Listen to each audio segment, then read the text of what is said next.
Entonces, ahí para recapitular brevemente, Arthur Fleck es un payaso y busca ser Ujú. este comediante de stand-up. Tiene Ajá, problemas mentales serios, en el cual, bueno, se manifiesta con una risa incontrolable, ¿no? ajá, La no gótica sabemos. está en un momento crítico, o sea, hay mucha delincuencia, mucho crimen, mucha violencia. Se ve en toda la escenografía, que es como muy Ajá, oscuro, muy... sí, es La ciudad es caótico. opresiva, ajá. Sí, De ahí, conforme pasa el tiempo, Arthur va empeorando. ajá.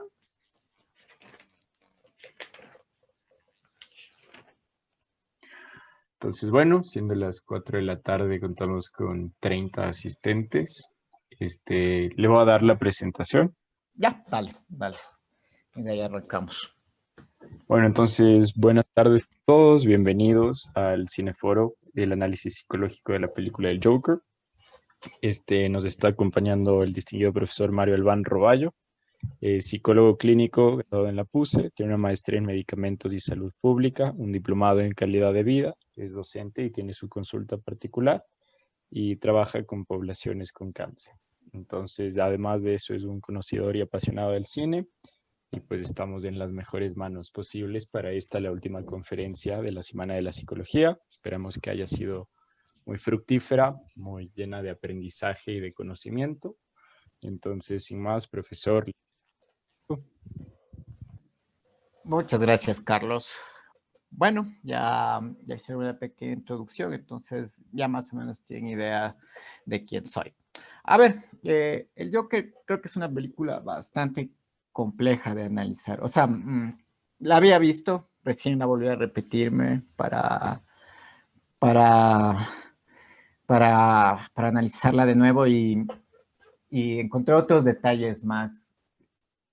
Antes de inmiscuirme tal vez en hablar de Arthur Fleck como el personaje del Guasón, ¿no? Y sí creo que hay que hacer una distinción entre Arthur Fleck al principio y tal vez el Guasón, que viene a ser como su alter ego, ¿no? Eh, eh, Más que analizar tal vez a Arthur como el sujeto, más bien a lo que estaba viendo esta película, lo que se me vino a la mente fue ver a Arthur más bien como el síntoma de una sociedad, ¿ya? O sea, Arthur es como que viene a ser un representante de todo lo que está pasando, ¿no? Y me parece súper interesante porque Arthur no es una persona que realmente acabe planeando el que suceda todo esto, sino que en verdad es todo el medio el que se está moviendo para que suceda digamos, esta resistencia, ¿no? Que se manifiesta a través de tal vez el vandalismo, de la protesta pública, ¿no? Entonces, Arthur me parece que en sí solo es como un personaje más dentro de un medio caótico, ¿no? Y precisamente de una ciudad muy gótica, ¿no? La palabra gótico es como esto oscuro, ¿no? Y sí viene a ser como una ciudad bastante gris, ¿no? Y de hecho los colores, ¿no? Del vestuario, ya cuando podíamos hablar del guasón en sí, claro, los payasos son coloridos, pero sí se dan cuenta que son unos colores que no son muy fuertes, ¿no? No, más bien son colores opacos. Sí, de hecho, esos colores me hicieron mucho acuerdo a una lámina que se utiliza en Rochard, que precisamente una de las respuestas típicas que se da es el de asociar esto con órganos o con excrementos, ¿no? Entonces tiene este color bastante gris esta película en particular, ¿no? Entonces, les invito más bien que antes que ver o sea, solo a Arthur y en sí la relación con su madre, que evidentemente es una relación súper tormentosa, les invitaría más bien a ver a Arthur como este producto de una sociedad que está en un caos, ¿no? En un caos que reina, digamos, ¿no? Y digámoslo así, eh, eh, Arthur si en tal vez si en la Alemania nazi en algún momento no hubiese existido Hitler como sujeto, yo creo que el mismo movimiento social que estaba sucediendo en aquel momento hubiese hecho que alguno otro hubiese tomado ese papel, ¿ya? Entonces, a eso me refiero un poco con lo que pasa con Arthur. Siento que Arthur está en la mitad de un problema social y en el cual la gente está buscando de alguna manera soluciones, romper con este esquema opresor que está en ese momento, ¿no? Eso básicamente, ¿no? Entonces, bueno, ya les digo, la invitación es más bien a ver qué es lo que está pasando alrededor de Arthur, porque es evidente que Arthur es producto de todos estos problemas sistemáticos que vemos aquí, ¿no? Entonces, bueno, verán, a lo que estaba viendo la película al principio, veo bueno, al principio vemos que está sentado, está escuchando las noticias son terribles, hablan de una ciudad infestada de super ratas, ¿no? Y por eso después, más a futuro, se manda una broma, este comediante, de que entonces van a crear super gatos para solucionar el problema de las super ratas, ¿no? Entonces, ahí vemos una especie de cómo se juega con el chiste, ¿no? Un poco macabramente para tal vez disfrazar la insatisfacción de esta sociedad, ¿no? Porque vemos que es una sociedad súper insatisfecha. No vemos personas felices por ahí, ¿no? Ni siquiera los que vendrían a ser las personas felices, digamos, como los ricos, porque en esta película sí se ve una división entre ricos y pobres, ni en ellos se ve la felicidad, ¿no? Entonces, tenemos esta entrada de una queja constante sobre la ciudad. Y después lo que viene es también esta escena en la que Arthur conoce a esta chica, ¿no? No me acuerdo ahorita el nombre de ella, pero después sabemos que todo aparentemente es como una alucinación o un delirio de él, ¿no? Entonces, lo que primero me pregunté es esto. Cuando, cuando, cuando la terapeuta está con Arthur, ella le dice que le pase este diario, ¿no? En el que anota las cosas. Entonces él le dice que sí, que es un diario personal, como con miedo de darle, ¿no? Un poco. Y le dice, es un diario personal a la vez donde está información personal y por otro lado también dice, es un diario de chistes, porque quiero ser comediante, le dice, ¿no? Pero si se dieron cuenta en este diario, lo que encuentran también son fotos de mujeres desnudas, no sé si se dieron cuenta de eso. Entonces, ahí me vino la pregunta, ¿y qué pasa con la sexualidad de Arthur? ¿Qué pasa con esta chica, si o no, que después nos damos cuenta de que en verdad era una relación ficticia la que él tenía con ella, ¿no? Entonces, al hacerme esta pregunta, también me surgió otra cosa, ¿no? Decía, claro, que mucha de la insatisfacción de los sujetos también está relacionado con su sexualidad, ¿no? Entonces, tal vez, Arthur, estamos delante de una persona que sexualmente está muy reprimida.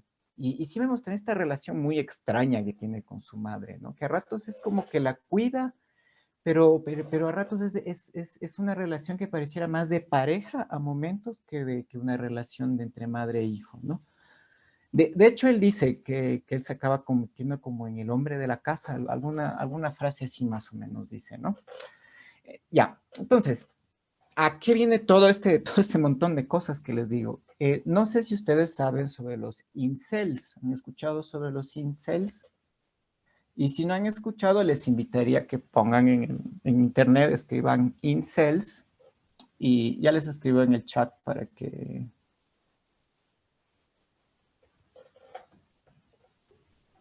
Ay, estoy escribiendo mal. Ah, no, sí, aquí está. Incels, de esta manera. No sé, les invitaría a que busquen en el... Ya, yo voy a hacerlo un poco rápido, ¿sí? Y encontré por ahí un concepto así bastante breve en Wikipedia, porque tampoco quiero profundizar tanto, o sea, solo quiero que sepan, o sea, en sí el concepto como básico. Ya, veamos. Entonces, voy a cortar y voy a pegar y les voy a poner en el chat, ¿ya?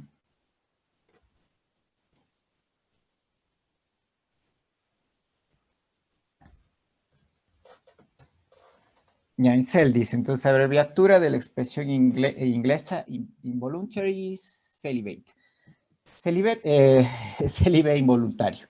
Es una subcultura que se manifiesta como comunidades virtuales de personas que dicen ser incapaces de relacionarse sexualmente como sería su deseo. Ojo, porque una cosa es ser célibe por deseo propio, como tal vez sería, no sé, en los religiosos, tal vez, católicos, y otra cosa es que seas célibe porque, o sea, supuestamente tú no quieres serlo, pero hay algo que te está impidiendo que dejes de ser célibe, ¿no? Ya. ¿Por qué un poco les hablo de esto? Porque justo con estos grupos, tal vez, como en todo grupo, pueden haber desde extremistas hasta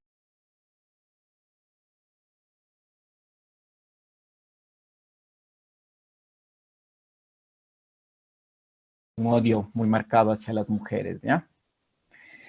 Y muchas de las cosas que yo me doy cuenta, leyendo un poco, porque tampoco es que sé tantísimo del tema, y sí quisiera imbuirme más en el tema, pero lo que estaba viendo un poco es que, claro, ellos se quejaban tal vez, y creo que es algo que hemos analizado muchas veces en clases, de estos estándares de belleza que nos imponen, que hacen que tengamos que ser como de cierta manera, ¿no? Estar enmarcados hacia una forma eh,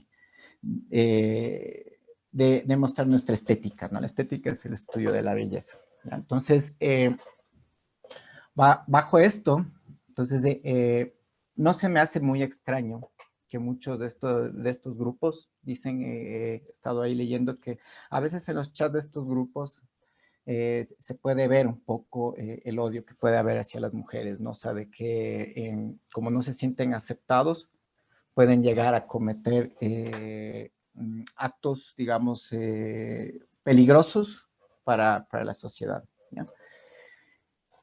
De hecho, hay un video de uno de estos chicos que sale hablando sobre el problema que tiene de relacionarse con las mujeres, y después este chico acabó cometiendo, pues, un acto terrible, ¿no? Que atropelló a algunas personas, mató a unas cuantas personas y dejó un montón de heridos. Si no me equivoco, esto fue en Canadá. Ya. Entonces, recapitulando, con Arthur yo estoy viendo un poco esto, ¿no? O sea, de que él está inmiscuido tal vez en una sociedad en la cual esta autorrealización, tal vez como la que hablaba Maslow, es muy difícil que se llegue a realizar porque hay un montón de cosas que están fallando dentro de esta pirámide, ¿ya? Y si nos ponemos un poco más humanistas. Y en este aspecto, si nos damos cuenta, tal vez, bueno, la pirámide de Maslow dirá que lo primero son las necesidades básicas, que sí, evidentemente, nos sirven para, digamos, vivir. De ahí tendremos esto de tener un techo, de pertenecer a un grupo y papá. Entonces, aquí vemos que empieza a fallar un montón de cosas. Vemos que es una ciudad totalmente desestructurada, en la cual no hay seguridad. Por eso vemos esta escena de Arthur que es golpeado por unos adolescentes, ¿no? Entonces, vemos que hay un montón de problemas estructurales dentro de esta sociedad de ciudad gótica, ¿no? Bueno, de esta ciudad gótica que nos representa esta película. Ya, entonces, vemos que hay un problema, primero, de que las necesidades básicas de los sujetos no están satisfechas. En el caso de Arthur, sabemos que una necesidad básica sí es el sexo, y sabemos que en él esto no está cubierto. Por eso sus delirios también van en búsqueda de una persona con quien pueda, de alguna manera, esta pulsión sexual desplazarse, pero sabemos que es una alucinación de él.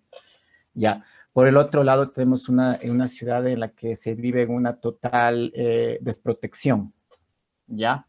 Y además de eso, vemos una pelea de clases que es muy evidente, en la cual escuchamos a personas como el señor Wayne, que quiere ser alcalde, porque será el padre de Batman en el futuro, diciendo una frase que me pareció súper fuerte, pero bueno, es parte de tal vez de un discurso dominante, ¿no? A ver, déjeme encontrar dónde estaba esta frase, ¿no? A ver.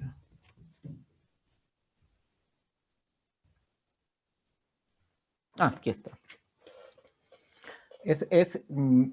Bueno, como ya en la película, es la parte en la que le están entrevistando le están entrevistando al señor Wayne, que quiere ser alcalde, y está hablando sobre este asesinato que fue cometido contra estos tres chicos, que ya sabemos por la trama de la película que es Arthur Fleck quien los mató, ¿no? Entonces, dice él, eran buenos chicos, decentes y educados. Bueno, en verdad ni los conocía, pero dice eso, ¿no? Y después dice, hablando sobre quien los haya matado y que se pone una máscara, dice, refiriéndose a la envidia, y a continuación habla, los que hemos triunfado en esta vida, vemos como no lo han, vemos que lo que no los han hecho como meros payasos, ¿no? Entonces, aquí vemos un discurso, verán, puede parecer un discurso, no sé, tal vez de una persona que es rica o poderosa, pero a mí me suena mucho a un discurso de una persona que tiene una posición de privilegio. Y la posición de privilegio no solo tiene que ver con que seas rico o poderoso o exitoso necesariamente, ¿ya? Y cuando dijo esta frase, inmediatamente lo que se me vino a la cabeza es cómo tal vez está diseñado estas sociedades con una visión muy neoliberal, ¿ya? En la cual escuchamos frases cotidianas como es que los pobres son pobres porque quieren ser pobres, ¿ya? Y este tipo de discurso lo que hace más bien es crear brechas entre ricos y pobres. O sea, más bien lo que creas es una división con este tipo de discurso, ¿ya? Y por eso creo que en la misma película se ve cómo la gente ante esa forma en la que habla, que parecía despectiva al señor Wayne, de hecho lo que está haciendo es poniendo en claro juego las diferencias sociales que hay, ¿no? Entonces, miren, la frase como les leí de la película es lo que les digo, puede sonar mucho como un señor muy rico diciendo esto, pero a mí me suena mucho a estas frases que siempre paso escuchando como que el pobre es pobre porque quiere ser pobre. El problema aquí no es que el pobre es pobre porque quiere ser pobre. Estamos situados y por eso les hago la invitación de verlo desde una forma social. El problema que les está planteando la película del Joker es que tenemos un montón de desigualdades, ¿ya? Y lo que les representa es tal vez este Estados Unidos, en el cual aparentemente en Estados Unidos no se ven tantas desigualdades porque, bueno, digamos, los sueldos son buenos, las remuneraciones son suficientes, pero empezamos a ver que si empieza a fallar esto, que sería más o menos lo que fallaría en la pirámide de Maslow, que vendría a ser la seguridad, el que ganes, que tengas un dinero estable para poder sobrevivir, empiezan a fallar estas cosas, lo que empieza a pasar es que todo se empieza a desbaratar. Entonces, toda esta sociedad que al principio aparentemente no había inseguridad y nadie se quería rebelar, pues empieza a desmoronarse, ¿no? Ya, entonces, en este punto, lo que está pasando es que tenemos un serio problema en el cual los pobres no son pobres porque quieren ser pobres. Estás adelante de una máquina social en la cual le conviene que existan personas que sean pobres para poder seguir manteniendo un discurso de poder. ¿Por qué? Porque el discurso de poder se vale del caos para darte una especie de orden y bajo esa orden, el que tú estés sujetado a este orden supuesto en el caos, ¿ya? Entonces, si hemos analizado tal vez que en verdad los pobres no es que son pobres porque quieren ser pobres, sino porque tenemos un montón de problemas estructurales, entre los cuales está educación, alimentación, techo, supervivencia, cosas muy básicas. Entonces, realmente lo que tienes es un caldo de cultivo para que lo que aparezca son un montón de rebeliones, que es lo que pasa en la película del Joker, ¿ya? Entonces, Arthur Fleck de alguna manera para mí es este reflejo de una sociedad caótica. Y ahora, yendo hacia lo personal, aquí hacia quién es Arthur Fleck, a ratos me parece un sociópata, a ratos no me parece un psicópata, ¿ya? No me parece un psicópata en sí, me parece más que tiende a ser un sociópata, ¿ya? Pero Pero a la vez, Arthur me parece que refleja un montón la dicotomía que se muestra en la película sobre esta pelea de clases sociales. Ya le veo como esta mezcla entre un sujeto que al principio se ve demasiado tímido y que no es capaz de tomar ninguna decisión, pero a la vez como si fuera una especie de sujeto con, no sé, una personalidad limítrofe, es como que empieza a tener un montón de acciones que son bastante desafiantes, ¿no? De repente, entonces, por eso para mí Arthur Fleck a ratos es muy confuso, ¿sabe? Como para enmarcarlo en un solo diagnóstico, ¿no? Pero por eso lo que trato de hacer es conjugar lo que pasa socialmente o sea, el tejido social con lo que está pasando en el individuo. Entonces veo un caos, tal vez producto de la sociedad y en el que dispara esto que pasa en Arthur, pero también una vida compleja en la cual recibió golpes. Es evidente que lo encuentra cuando se roba la carpeta donde están los datos de su madre. Eh, eh, vemos que su madre aparentemente, déjenme ver qué era lo que decía en el, decía que tenía psicosis delirante, personalidad narcisista y un comportamiento bizarro. Bueno, ya sabemos perfectamente que los trastornos están relacionados bueno, básicamente con la madre, sí, o sea, yo así con el entorno familiar, pero en este caso es evidente que el trastorno está relacionado con la madre, ¿no? Arthur tiene un serio problema y quiero hablar desde un punto de vista psicoanalítico. Arthur tiene un serio problema de metaforización. Él no puede metaforizar. Entonces, por eso a ratos Arthur resbala un poco ¿cómo podríamos decir? Me, a veces me parece que él roza con la psicosis a momentos, porque tiene un serio problema para entender el chiste. Y esto es interesante, tal vez los que han recibido con clases conmigo saben que el chiste pues no es tan directo, sino que tenemos que hacer un proceso para entenderlo, ¿no? Y creo que les hacía el mismo ejemplo que pasa con los refranes. En Arthur veo que no hay metáfora a ratos, o sea, él no entiende el chiste, por eso es una persona que no puede ser un comediante, de hecho su madre se lo plantea, le dice, no, no tienes humor o alguna cosa así le dicen, ¿no? Y es verdad, Arthur no puede. Y es tan así que ustedes veían en la película cuando él está asistiendo a un monólogo, a un stand-up, él se ríe desfasado, no sé si se han dado cuenta. O sea, la gente se ríe, jajaja, el comediante está diciendo alguna cosa y él se ríe de repente, cuando los demás nos están riendo. Eso para mí es un reflejo clarísimo de un problema de metáfora. Es un sujeto que no metaforiza, no entiende bien los mensajes, ¿no? Y de hecho, al punto que, ¿por qué cree y se convence de que el señor Wayne es su padre? ¿Por qué no hay una duda de esto, no? Entonces yo veo en él que a veces la metáfora está fallando. Él no entiende las sutilezas que a veces exige el lenguaje o que exige que entienda, que entiendas que los dictámenes que te da la sociedad o la cultura. ¿Ya? Entonces en él veo un serio problema de esto. Él no entiende a veces el chiste.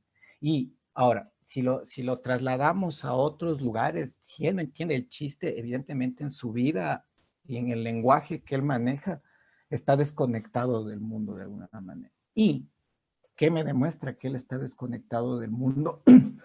Todas estas alucinaciones que tiene con estos delirios en los cuales sueña con esta vecina con la cual tiene sexo, ¿no? Él en su imaginación. Ahora, y también para algún detalle que pasa en la película es que cuando él abre su diario otra vez después de que asesinó a su madre y que no sabemos exactamente qué pasó con la chica y su hija, él lo que encuentran, no sé si se fijan, son un montón de estas fotos de mujeres desnudas, están tachadas. En ese momento, cuando él tacha a la mujer, es cuando empieza a tener un cambio brutal, es cuando mata a su madre, cuando empezamos a ver un Arthur Fleck diferente, de pasar de ser muy pasivo a de repente ser una persona mucho más violenta, ¿no? Eso básicamente. Entonces, me es difícil realmente decir qué trastorno exactamente podría tener Arthur Fleck, pero lo que yo sí les puedo asegurar es que tiene un serio problema de metáfora y sí me parece que a ratos está rayando con la psicosis, porque no dimensiona muy bien sus acciones ni lo que está haciendo. Bueno, Profesor, tenemos otra pregunta, que es ¿cuál es la diferencia entre sociópata y psicópata? Y también creo que esto a lo mejor puede ir de la mano de y cuál ajá, fue ese ajá, punto de quiebre, ¿no? O sea, de en qué momento y por qué ocurre este como, punto de quiebre. ajá, que se quiebra. Ya, a ver, sociópata y psicópata. Creo que ya esa conversación hemos tenido algunas veces. A ver, la diferencia tal vez más clásica de la que podemos hablar entre el sociópata y el psicópata es que el psicópata es más o menos como el que ustedes ven en las películas o en los documentales. O sea, es la persona que es bastante fría de pensamiento, plano emocionalmente,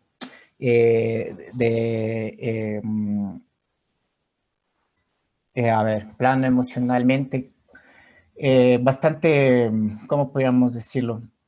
No, es un sujeto que está bastante pegado hacia la realidad. O sea, el psicópata de alguna manera no es un tipo, difícil decir esta palabra delirante, pero no podríamos establecerlo como una persona delirante. Y además, creo que la gran diferencia tal vez que tenemos con el psicópata es esto, que emocionalmente es plano. Entonces, como es plano emocionalmente, es un sujeto que siempre está buscando experiencias cada vez más fuertes. Más bien con el sociópata obedece más bien a ser un sujeto un poco más emocional, ¿ya?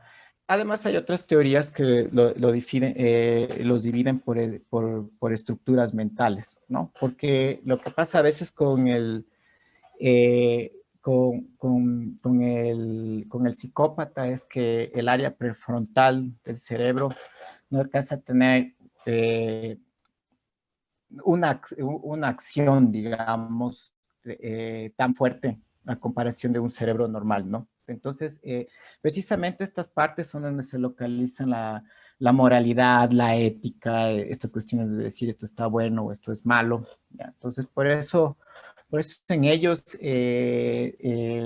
la cuestión de diferenciar tal vez entre bueno o malo es muy diferente tal vez a la visión más normal que tenemos, digamos, entre comillas, las personas normales de diferenciar. Bueno, esto es malo, ¿ya? ¿Por qué? ¿Por qué les digo esto?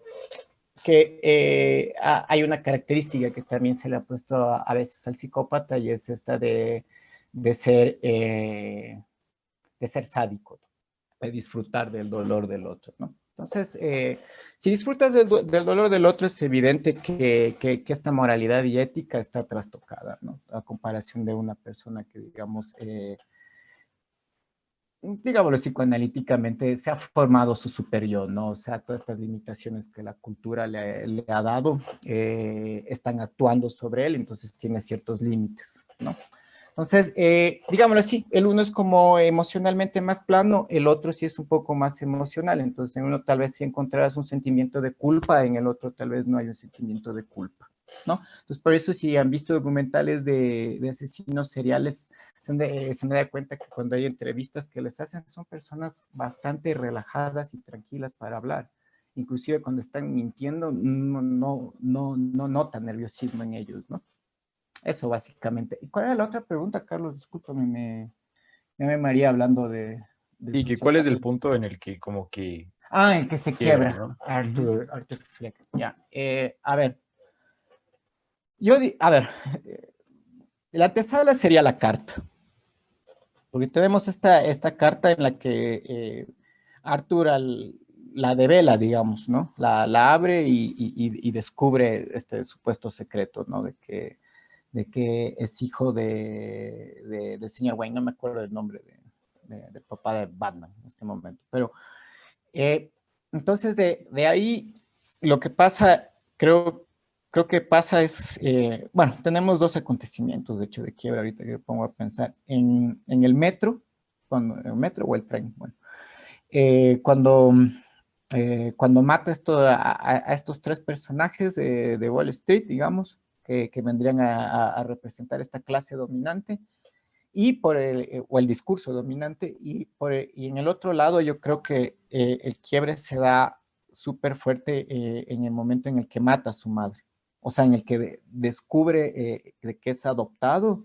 y cuando mata a su madre, me da la sensación de que ahí cambia su forma de ser, su personalidad, digamos, que no me parece un buen término para usar, pero ¿por qué? Porque antes de eso, vemos este asesinato que comete contra estos tres chicos de Wall Street, internados, ebrios, pero vemos que lo hace con miedo, ¿sí? O sea, vemos que es una persona temerosa y que huye. Después, bueno, sentirá esta especie de poder de haber matado a alguien, pero aún vemos que es temeroso, pero yo creo que cuando mata a la madre vemos que cambia totalmente, o sea, empieza a tener otro comportamiento, inclusive la forma en la que mata es más despiadada, cómo le mata al otro compañero que tenía, que este hombre alto, gordo, que le clava directo a la yugular em, una tijera y después en el ojo, o sea, fulminante.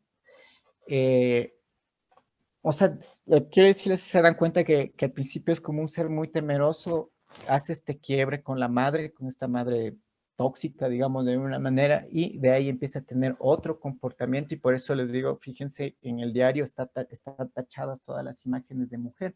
Entonces, ahí también lo que podríamos pensar es que hay un anudamiento entre los pensamientos eróticos de Arthur, su madre, perfectamente, y después de eso, de su madre, el cómo rompe con esta imagen castrante de su madre y acaba transformándose tal vez en un ser castrador en ese momento.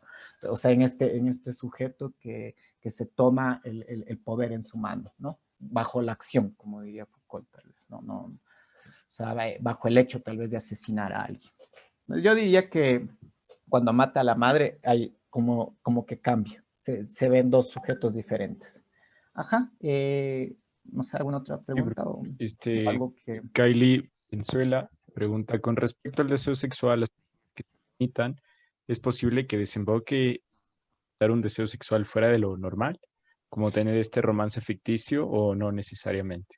No te escuché al principio, se cortó un poquito, Carlos. Claro, le voy a replantear la pregunta Ajá, ya mejor. porque estaba un poco, ajá. Larga. Básicamente creo que lo que quiere decir es si es que el abstenerse de tener relaciones sexuales siempre desemboca en este tipo de pensamientos y fantasías. Creo que eso es lo que buscaba preguntar. Ah, ya, listo. No, no necesariamente si no tuviéramos un montón de curas asesinos, pero sí tenemos algunos que han sido pedófilos, ya, pero yo no estoy diciendo de todos los sacerdotes sean pedófilos, ni me voy a meter por ese tema, pero ahí tenemos un ejemplo tal vez de cómo esta energía sexual no se ha desplazado, y como no se ha desplazado, tal vez está buscando el satisfacerse, pero tal vez de una manera no muy, como podríamos decir, ética o moral, ¿ya? Como se lo atravesaría la cultura. No creo que necesariamente. ¿Por qué? Porque Freud ya hablaba de algo que se llama la sublimación. Y la sublimación es el hecho de que eh, tenemos una energía sexual todos como seres humanos, pero que podemos desplazarlas hacia otras actividades, ¿no? Por eso se habla a veces de hacia el arte, hacia lo que estudias, hacia la psicología, hacia la ingeniería, hacia, yo qué sé, te gusta desarmar autos, hacia cualquier cosa, ¿ya? Entonces, no necesariamente, pero tal vez si es que estamos hablando como en este caso de los incels, porque tal vez, o sea, si tú eres célibe porque lo deseas, tal vez esa energía se desplaza hacia otros lados, pero aquí tal vez lo que está pasando es que tú no quieres ser célibe, entonces esta energía se está acumulando y acumulando y acumulando y acumulando y acumulando, y en algún momento esto va a explotar como una olla de presión, ¿sí?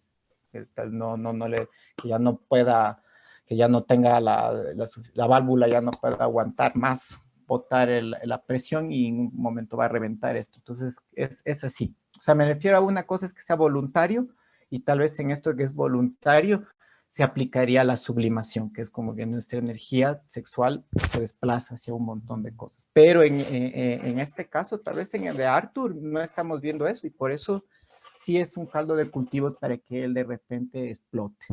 Y por eso les daba este ejemplo de los incel, porque, claro, estamos ante un grupo que dice que ellos no desean esto. Entonces, cuando estás ante un grupo que no desea esto, en algún momento esto va a explotar. ¿Ya? Bueno, no sé si te respondí la pregunta. Esperemos que sí. Profesor, de lo que tenía entendido, la película tuvo se grabaron varias escenas y pues como repetidas veces y se armó en base a eso. También de lo que tengo entendido, hubo Ujú. como varias ediciones de momento. Entonces, originalmente creo que la relación que tenía Arthur Fleck con la vecina sí era real, o sea, sí existía. Ya había que... Y, ajá, y luego como que la tuvieron que cortar. Pero también otra teoría muy interesante que había leído en algún momento es que la relación que tiene con la vecina es como un medidor de realidad. O sea, el personaje de Sí. la vecina está ahí como para hacer De, ajá, como una regla, como un estándar de en dónde se de, encuentra psicológicamente Arthur. ¿Podría contarnos un sí. poco sobre esto, por favor? Sí, sí, porque, bueno, no sabía que habían hecho o sea, varias escenas para cambiar un poco la historia. De eso no tenía idea. Pero bueno, ya sabemos que un poco si es que eres el director y encima eres el guionista, porque en esta película es director y es guionista a la vez, creo que te puedes permitir estos juegos con el, con el espectador, ¿no? De jugar a es realidad, es mentira y tal vez crear confusión. Por eso les decía a mí, a Arthur me parece súper difícil diagnosticar, o sea, decir es esto, que a ratos me estoy enfrentando también ante la obra de una persona que también lo que quiso tal vez también crear es confusión, ¿no? Entonces, por eso solo puedo dar hipótesis tal vez de qué pudiera tener Arthur, pero realmente me parece muy complejo. Ahora, lo otro que me decías era lo de las escenas y qué otra cosa me dijiste, Carlos, ya se me Que olvidó. la vecina juega como este papel de medidor. Ya, Entonces, de hecho, sí, bueno, de hecho hice eso con él viendo la película, porque sí me hizo caer en cuenta mientras estaba viendo la película que ella es como el medidor hasta qué punto Arthur cada vez sigue alucinando y alucinando y alucinando más y más y más y más, ¿no? Y creo que llega al punto máximo cuando, claro, llega donde la chica el espectador se da cuenta de que todo esto fue ficticio por la forma en que lo tratan, ¿no? Y de ahí vemos que pasa esto, después pasa lo de la madre, o sea, es justo esta imagen femenina en él que se empieza como a destruir en este momento, ¿no? Entonces, sí, voy a decir que la presencia de ella a mí sí me dio una especie de medidor. Sí, no sé dónde leíste eso, pero a mí también me pasó lo mismo. Fue como un medidor para decir hasta qué punto estaba alucinando y en qué momento pasa, empieza a destruir también esa alucinación, ¿no? Sí, perfecto. De hecho, hay una película que funciona bastante bien con esto de fijarte en un personaje para marcar en qué punto de la historia está o si es real o es ficticio, como en esta película que han visto conmigo los chicos que han tenido clases, El eterno resplandor de una mente sin recuerdos, ¿no? Ahí sirve bastante bien el que te fijes en cómo el personaje tiene el color del cabello para saber en qué momento de la trama está. Y igualito, creo que pasó con esta película lo mismo. Esta chica es como el sujeto que te da el mensaje de en qué momento está la historia y si es que está en la realidad, entre comillas, o está entre lo ficticio, ¿no? Pero yo creo que igual, él siempre, el director, y creo que todos los que juegan con este género de no saber si el sujeto está alucinando o no, siempre juegan con esto de que no sepas en qué momento está alucinando o no. ¿Por qué lo digo? Porque creo que es el mismo juego que se hace en el club de la pelea. En el Club de la Pelea no sabes exactamente en qué momento empezó a alucinar, ¿no? Porque supuestamente él nunca duerme en el Club de la Pelea. Entonces estaba alucinando desde el principio, porque no, siempre tuvo problemas para dormir. Entonces es difícil a veces saber en qué momento está alucinando el personaje, porque creo que los directores siempre juegan con esto de que te quedes con la ambigüedad, pero es un buen catalizador la pareja ficticia de Arthur Fleck. Ajá. No sé, Muy ¿alguna bien. otra pregunta? Sí, profesor. Una de las cosas más memorables y más reconocidas de la película es precisamente el soundtrack, ¿no? La banda sonora. Entonces, Leonardo le pregunta cómo piensa que las canciones influyen en la manera de contar la historia y de representar los problemas del protagonista. Oh, de algunas, supóngase, creo que la más clásica esta de rock and roll, ¿sí o no? Y precisamente es cuando vemos que acaba de matar a su madre y el ritmo de la música es más frenético, tal cual. Sí, la verdad no me fijé tantísimo ahorita en la parte musical porque como trataba de analizar más bien lo que estaba pasando en este tejido social de la película, pero suponte que tenemos esta y esta otra canción, ¿no? ¿Cómo es?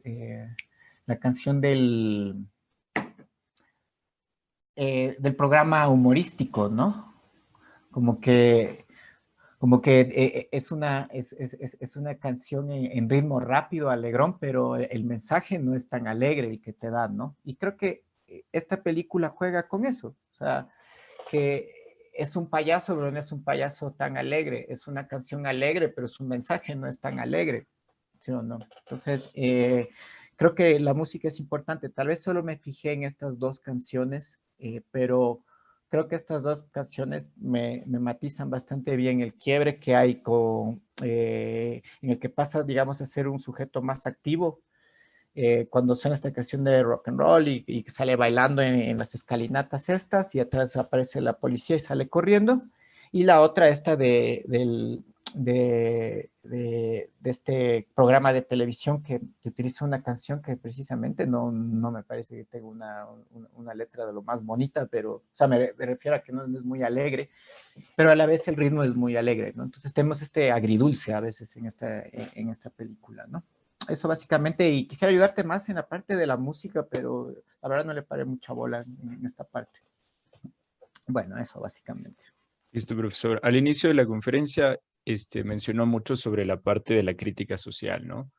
Entonces, una persona le pregunta que qué cree se pudo haber hecho para ayudar a que Arthur no llegue a ese nivel, porque ya se había mencionado que Uh -huh. básicamente es el que la ciudad se queda sin recursos, él queda como de lado y da paso a todas estas atrocidades, a toda esta violencia, a todo este problema, ¿no? Claro. Entonces, ¿cuál cree usted podría ser una solución o qué se pudo haber hecho distinto para ayudar a Arthur Fleck?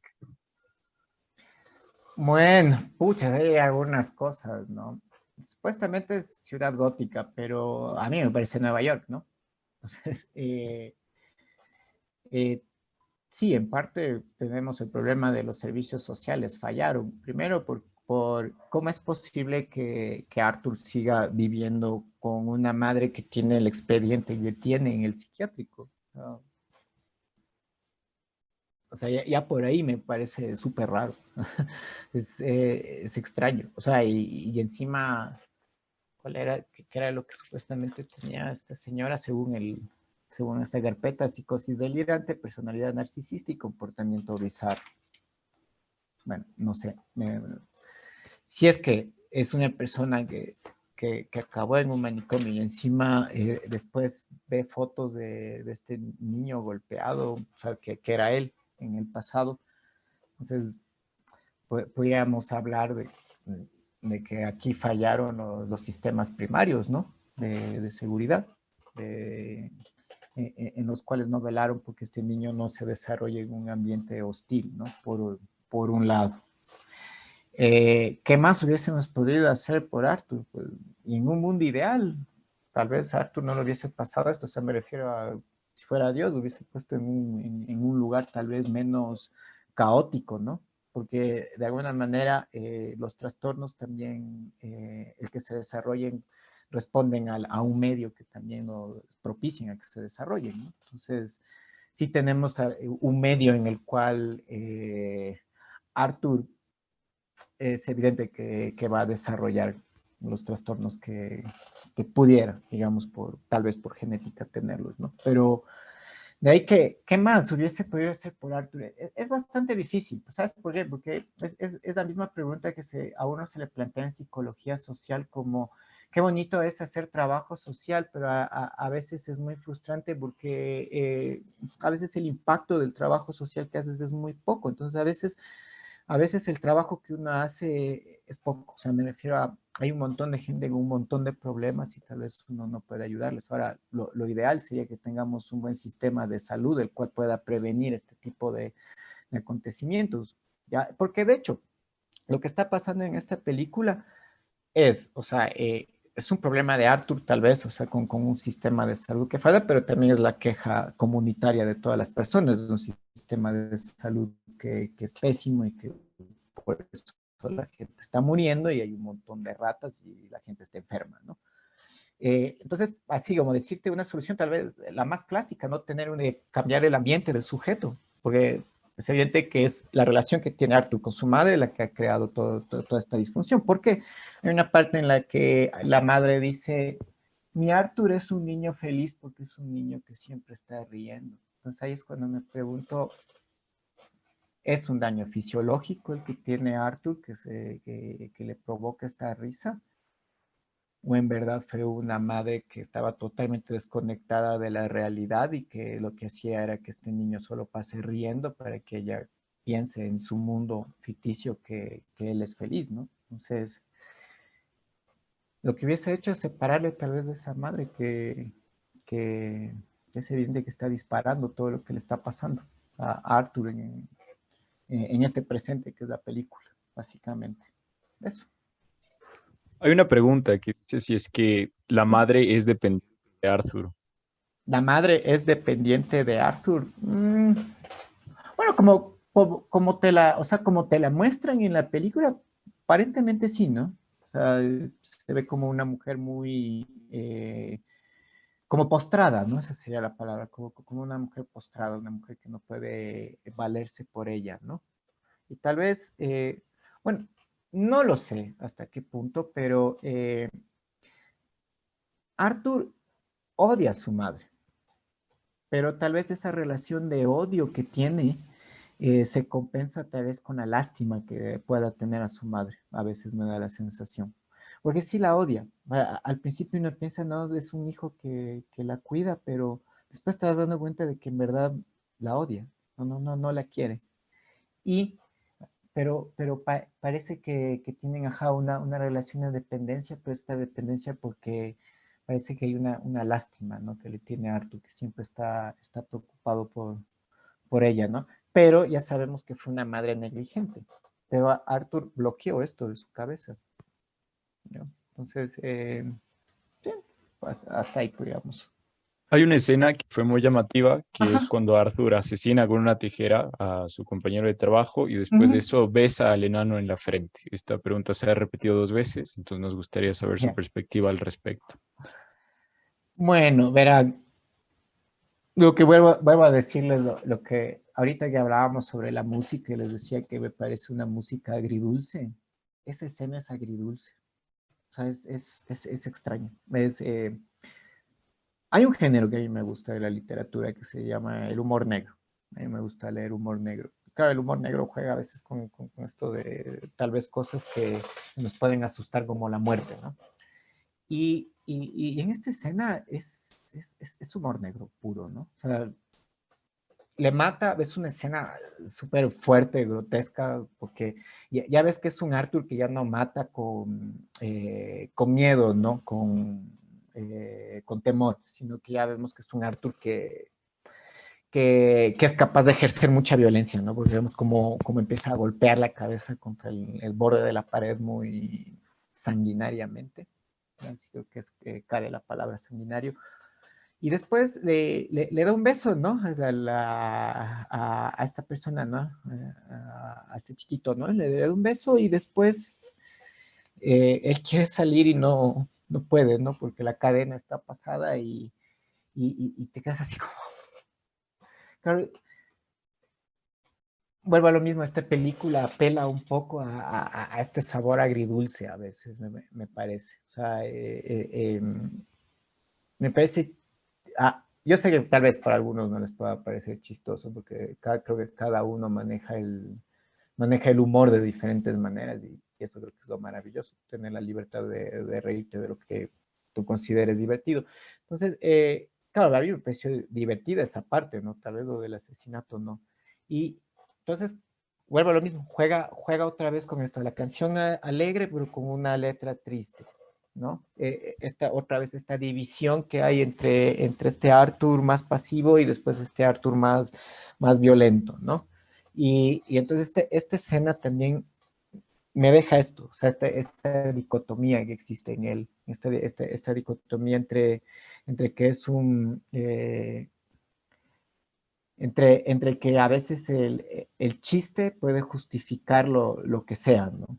Y en este caso, verán, ¿por qué les digo esto? Es porque el programa este programa de televisión es como trata de ser humorístico, pero se ríe de las calamidades de los otros, si se dan cuenta. O sea, siempre hay este discurso ambiguo de que no te deja claro.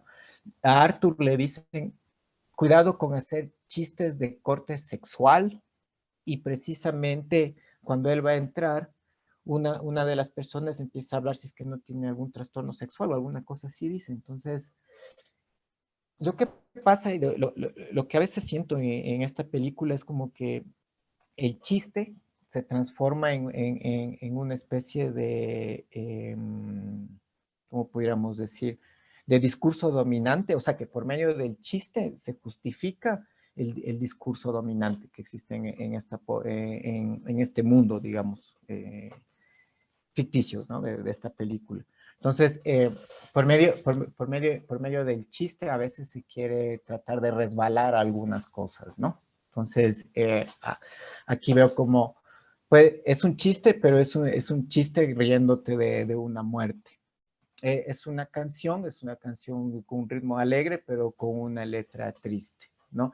Arthur es un payaso, pero no es un payaso alegre, es un payaso triste. Y así iremos encontrando todas estas dicotomías que crean más bien una ambigüedad en el discurso. ¿Por qué? Porque a veces te dice, te prohíbe una cosa, pero no te deja hacer, te prohíbe una cosa, pero hay otros que sí pueden hacerla, ¿no? Entonces, por eso creo que siempre está esta película jugando entre esto, o sea, entre lo divertido y lo macabro, entre lo que me es permitido y lo que los otros se pueden permitir hacer por el estatus que tenga o lo que sea.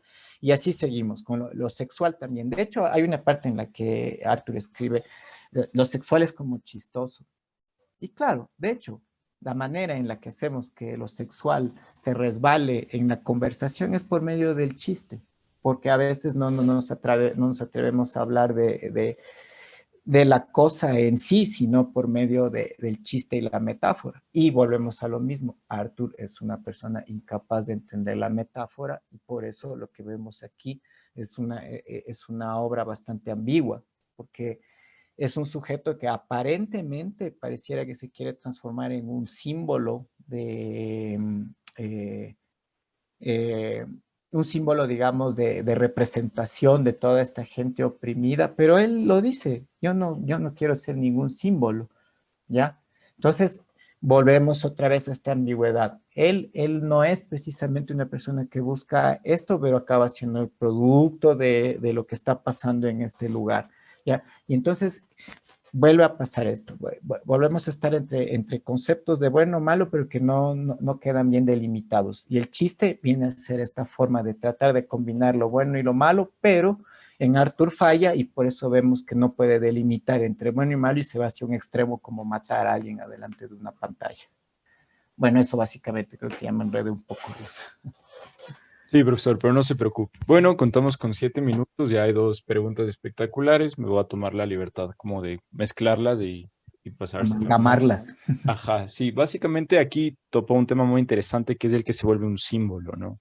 Uh -huh. Entonces, aquí hay una pregunta que dice como la gente que se siente identificada se rebela contra el poder, ¿no? Entonces, ¿qué rol juega Arthur? Y también esta parte de que de alguna forma él busca hacer justicia, entonces que se convierte en esta representación. Entonces, en estos últimos minutos, si nos podría dar su perspectiva, profe. Ya, rápido, así, ya. A ver, yo creo que Arthur no busca justicia.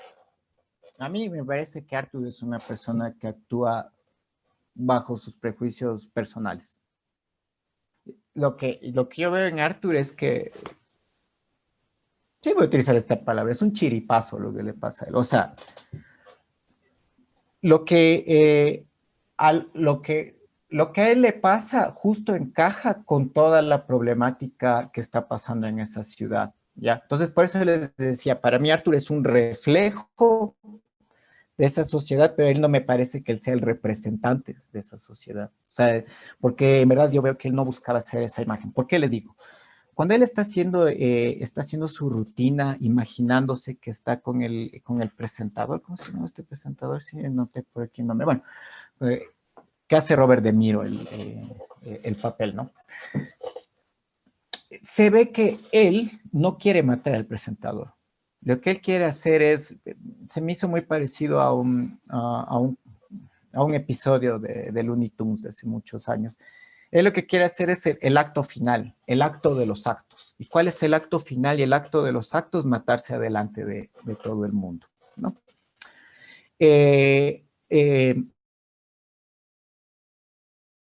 de hecho, les voy a contar un poco lo que pasa en este episodio de los Looney Tunes. Eh, Está un agente buscando atracciones, ¿no? Para la televisión. Entonces va un montón de gente, se muestra, hace alguna payasada, algo, entonces si es que su espectáculo es bueno, se lo contrata. Entonces, al final aparece un lobo que no me acuerdo, seguro que se toma nitroglicerina, salta, se bota y explota. O sea, cuando salta de una tabla de estas de natación o de las piscinas, ¿va? Salta, se pega contra el suelo y explota. Y el tipo le dice, bravo, contratado. Y después sale el fantasma de este lobo diciendo, sí, es el mejor espectáculo que he hecho, pero lastimosamente solo lo puedo hacer una vez. Y se acaba ahí este episodio de los Looney Tunes. Eso era lo que buscaba. Él lo que buscaba era reconocimiento en un mundo en el que nunca fue reconocido, pero su reconocimiento, él no quería ser reconocido transformándose en un símbolo. Porque de hecho, si vemos la forma de ser de Arthur, Arthur no puede llegar a ser él una persona que sea un símbolo para los otros, por su forma de ser. Entonces, Arthur lo que quería hacer es su acto final, matarse adelante de todo el mundo y ser recordado por eso ante la humanidad. ¿Por qué no pasa eso? Porque el plan no sale como él quiere cuando está al frente del presentador y el presentador empieza a burlarse de Arthur, ¿no? Entonces, cuando empieza a burlarse de Arthur, ahí es cuando Arthur cambia de parecer y lo que hace es pegarle un tiro al presentador, ¿no? Y ahí creo que Arthur empieza a darse cuenta de tal vez el poder que está teniendo, o sea, empieza a dimensionar tal vez, pero creo que yo creo que él no buscaba ni ser un símbolo, solo las cosas pasaron como tuvieron que pasar y él de alguna manera era el reflejo de lo que estaba pasando en este lugar y en ese momento, pero me parece que es un sujeto muy emocional, o sea, porque para quererte transformar en un símbolo, tal vez tendrías que tener un pensamiento más de comunidad, ¿no? Más de pensar en el otro. Ya, yo no veo en Arthur un pensamiento del otro o de me interesa lo que pasa con la sociedad. Y no le interesa, él mismo lo dice en una parte, a mí no me interesa, le dicen, ¿estás pintado la cara por las protestas que van a haber? Él dice, no, a mí no me interesa eso. Entonces, por eso yo creo que Arthur no es un símbolo ni busca ser un símbolo, pero acaba siendo un símbolo porque es el reflejo de lo que está pasando en ese lugar. Eso, básicamente. Listo, profesor. Tenemos, creo que espacio para una última pregunta y es precisamente esto de qué es reflejo de lo que está sucediendo en algún lugar. Saliendo un poco de la película y poniéndolo en la realidad, ¿cree esta película podría tener o tuvo repercusiones en lo que la gente vio, se sintió identificada y a lo mejor actuó de alguna forma? a ver, bueno, como todo en este mundo, algo produce. O sea, porque si existe, algo nos produce. O sea, eh, porque si no te produce nada, pues no existe. Entonces, sí, algo debió haber creado. Ahora, lo que sí puedo decir es, me parece que es una película que es un reflejo de lo que estaba pasando de hecho, sabemos que en Estados Unidos hay un montón de problemas sociales. Y creo que, de alguna manera, el estar inmiscuido en la cultura estadounidense, el mismo guionista, de alguna manera, este sujeto se acaba transformando como una especie de receptor de las necesidades, de las necesidades y de la cosmovisión de esta sociedad. Entonces, por eso no me sorprende tal vez que de un país como Estados Unidos un guionista saque este tipo de idea, ¿no? O sea, ¿y qué pasa cuando hay una revuelta de este tipo social, ¿no? Y es denso, porque si nos ponemos a pensar en Estados Unidos, ¿qué pasaría si hay una revuelta social? ¿Qué es lo que está pasando? Pues que esas mismas libertades que supuestamente te da la lo siento, que algunas de estas comunidades, algunas de estas libertades que te dan las sociedades, pues se pueden ir en tu contra. Su ejemplo, esta libertad de tener un arma, quien sea, y que puedas adquirirla como sea, lo que va a acabar en algún momento, si es que sigue habiendo toda esta insatisfacción que existe dentro de la sociedad estadounidense, ¿sí? Porque miren, tal vez no ha explotado algo más grande, porque tal vez si nos ponemos humanistas en esta pirámide de necesidades, no ha estado fallando tanto, pero si empieza a haber fallas y fallas y fallas, entonces lo que vas a encontrarte es con un montón de gente insatisfecha y lo más probable es que va a haber una revuelta tenaz, ¿no? Entonces, al ver que están fallando cada una de estas estructuras y lo más probable es que puede acabar en un descontento interno del país, ¿no? Y esto llegar a una guerra civil. Y en Estados Unidos yo sí lo veo muy complejo el momento en que empieza a haber una guerra civil, porque esta libertad para tener armas lo que va a hacer es que todo se va a acabar armando y puede armarse algo tan, o sea, que ya está pasando en cierta medida, ¿ya? Pero tampoco creo que es una guerra civil realmente, pero ya estamos viendo esbozos de gente que sale armada, supremacistas blancos, por el otro lado también la gente que se siente víctima, que también puede en algunos momentos actuar como victimario. Entonces, sí, creo que de alguna manera el guionista no habló de Estados Unidos en sí, tal vez, pero sí creo que lo que hizo como no sé, como todo artista es tratar de conectarte con lo que pasa, simbolizarlo y tratar de expresarlo con tus palabras, ¿no? Entonces, no me sorprende de que él haya tenido esta visión, digamos, de un país caótico en el cual evidentemente el caos empieza a aparecer cuando las necesidades básicas empiezan a escasear, ¿no? Eso, básicamente. Listo, profesor, muchísimas gracias por su crítica, por su perspectiva, por tomarse el tiempo de estar acá. Esperamos a todos les haya resultado interesante. Les agradecemos por habernos acompañado en esta semana de la psicología. Se cierra con broche de oro. Entonces, nada, agradecerles profundamente por interesarse, por participar. Agradecimientos a la Universidad Central, a la Universidad Internacional, a la Universidad San Francisco, a la Universidad Católica, a la Universidad Politécnica Salesiana de Cuenca y a todas sus respectivas asociaciones, clubes y federaciones por apoyar este proyecto. Se les agradece muchísimo. Profe, otra vez muchas gracias. Y pues nada, esperemos que sea de su agrado todo, que hayan disfrutado, que hayan aprendido mucho y esperamos encontrarnos nuevamente. Muchas gracias. Gracias a ustedes. Una buena tarde.